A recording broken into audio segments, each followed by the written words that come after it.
Journal des médias, c'est maintenant avec vous Cyril Lacarrière. Bonjour Cyril. Bonjour Philippe, bonjour à toutes, bonjour à tous. Qu'avez-vous de frais ce matin ? De la complaisance chez Ruquier, du désordre dans les manifs, des débrayages chez Radio France et du tennis dans une salle vide. Alors Cyril, on va commencer avec un petit retour en arrière. En début de saison, Yann Moix avait été le premier invité de Laurent Ruquier dans son émission On n'est pas couché.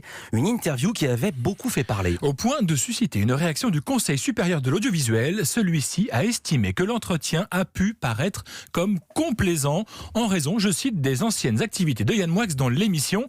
Pour autant, pas de reproche plus ferme à l'encontre de l'émission de France 2 puisque aucun propos susceptible de contrevenir à la réglementation n'a été relevé par le régulateur de l'audiovisuel. Le site d'information Slate lance un nouveau podcast appelé Les forces du désordre. Cet épisode pour, je cite, plonger au cœur des manifestations et entendre pour la première fois les paroles croisées des forces de l'ordre et des manifestants. Voilà le pitch de ces forces du désordre réalisé par Samia Basile. Nous lui avons demandé comment elle s'était faufilée au sein des manifestations. C'est assez difficile en fait parce que les journalistes sont assez mal perçus à la fois des forces de l'ordre et des manifestants. Et en fait, lors d'un précédent documentaire que j'avais réalisé donc de façon indépendante l'année dernière, qui était aussi sur les manifestations, sur le 1er mai, en fait, on avait essayé de m'arracher mon enregistreur. C'était un manifestant et qui avait essayé de le casser. Donc en fait, j'avais un petit peu tous mes sens en éveil. J'avais un petit peu peur aussi des réactions des forces de l'ordre parce que forcément, j'étais au milieu du cortège. Et en fait, ça a donné lieu à des situations qui étaient assez compliquées à gérer. De donner la parole aux personnes pendant la manifestation, tout en se protégeant, tout en craignant un petit peu ce qui pourrait arriver en fait. Alors pour vous faire une idée, je vous propose d'écouter un extrait de ce podcast. Vous avez donc une rue qui est ici occupée par les manifestants et qui ont mis en place des barricades pour empêcher le déploiement des forces. Vous voyez, donc là on a des tirs de dispersion qui viennent d'être opérés pour dégager les manifestants. Donc beaucoup de lacrymos. Donc les lacrymogènes qui ont été employés. Tout ça en vue de protéger les adversaires. C'est-à-dire qu'on va s'en aller parce que là sinon on va vite pleurer.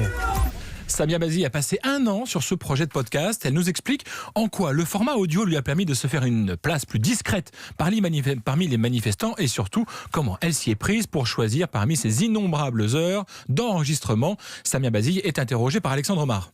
Ça m'a permis de rencontrer des personnes qui auraient peut-être été déstabilisées s'il y avait de l'image, si ça avait été filmé. Ça m'a permis d'approcher peut-être plus facilement des gens qui autrement n'auraient pas voulu parler. Et puis d'être vraiment en immersion totale. Alors pour la construction elle-même, en fait, ça a été forcément un travail de longue haleine parce que ça a été beaucoup retravaillé au fur et à mesure de mon reportage. Mais l'idée, en fait, qu'on a retenue avec Slate, donc qui sont mes producteurs, c'était de parler de la manifestation avant, pendant et après. Et en passant par vraiment le cœur du cortège des affrontements s'il y en a. Les forces du désordre, c'est une série podcast en 7 épisodes à retrouver sur slate.fr. Radio France se prépare à quelques journées difficiles. 4 syndicats du groupe de radio appellent à la grève à partir de lundi prochain. Une grève qui pourrait bien durer. La SFDT, le SNJ et Sud demandent à leurs adhérents de débrayer toute la semaine prochaine. Quant à la CGT, elle demande de son côté une grève reconductible indéterminée. Les organisations syndicales protestent contre le plan de départ volontaire voulu par leur présidente, Sybille Veil, qui prévoit la suppression de 299 postes. Les 4 syndicats demandent la levée de ce plan et le maintien du même niveau de subvention publique. Une baisse de 20 millions d'euros est prévue d'ici 2022. Cet appel à la grève s'annonce comme une épreuve de force pour Sybille Veil. On se souvient qu'en 2015, Radio France avait été secouée par un mouvement social qui s'était éternisé durant 28 jours, paralysant en partie les décisions de Mathieu Gallet, nommé PDG 1 an auparavant. Et alors Cyril, vous êtes très sport en ce moment parce qu'après la spéciale basket d'hier, vous nous parlez ce matin de tennis. Ouais, tennis parce que vous l'ignorez peut-être, mais en ce moment même se déroule la Coupe Davis, une Coupe Davis nouvelle formule qui se joue sur une seule semaine et dans une seule ville, Madrid. Pourquoi vous riez ? Je ris parce que j'ai écouté Canteloup ce matin qui a chambré ce qui se passe à Madrid. Donc évidemment que je connais cette info, mais racontez pour ceux qui l'ignorent. Voilà, en France, la Coupe Davis est passée du service public à TMC, qui diffuse donc pour la première fois des rencontres de tennis. Pour l'heure, on ne peut pas dire que les matchs créent le même engouement populaire que dans le format précédent. Les tribunes sont largement dégarnies et question audience, c'est plutôt mauvais. 107 000 téléspectateurs hier devant, soit 1,4% de part de marché, avec aucune courbe qui frémit, m'a dit un spécialiste des audiences. Alors, ce format est-il déjà condamné? Nous avons posé la question à Arnaud Clément. L'ancien capitaine de l'équipe de France fait partie de l'équipe de consultants de TMC. Il est interrogé par Alexandre Mar. Moi, je m'étais prononcé régulièrement justement sur ce format et j'étais un fervent partisan du contre ce changement de format. Donc voilà, écoutez, maintenant c'est comme ça, donc on va voir ce que ça va donner. Je pense qu'il faut donner sa chance au produit, même si je suis assez sceptique parce qu'on a pu voir notamment sur la réservation des places, mis à part les matchs de l'Espagne à guichet fermé, on a vu que tous les taux de remplissage étaient pour l'instant très faibles. Après, bon voilà, il y a beaucoup de joueurs des 10 premiers qui n'y participent pas, parce qu'on était quand même parti postulat de départ sur le changement de format, c'était la participation des meilleurs. Là, il y a plus de la moitié des 10 premiers qui ne seront pas présents. Donc, écoutez, on va voir ce que ça va donner maintenant. On va rentrer dans le vif du sujet et il faudra qu'il y ait du monde, il faudra qu'il y ait des bons joueurs, des bons matchs, beaucoup d'ambiance. Et voilà, s'il y a tous ces ingrédients, ça peut faire une belle compétition quand même. Alors, pour susciter l'intérêt, il faut espérer une belle performance des Français. Un sujet, là aussi, sur lequel Arnaud Clément se montre relativement prudent.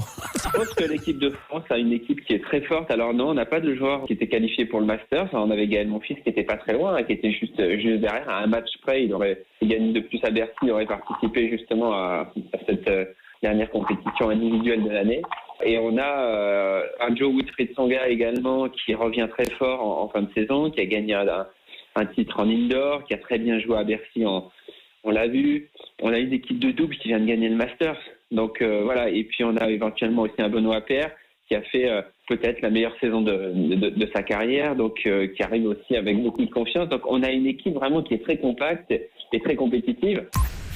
Jusqu'ici, les Bleus ont remporté 2 matchs et perdu un face au Japon. Leur prochaine rencontre sera à suivre demain, jeudi, face à la Serbie et donc sur TMC. Enfin, Philippe, pour terminer ce journal, j'ai une question pour vous. Le dessin animé Oui Oui a été adapté en film.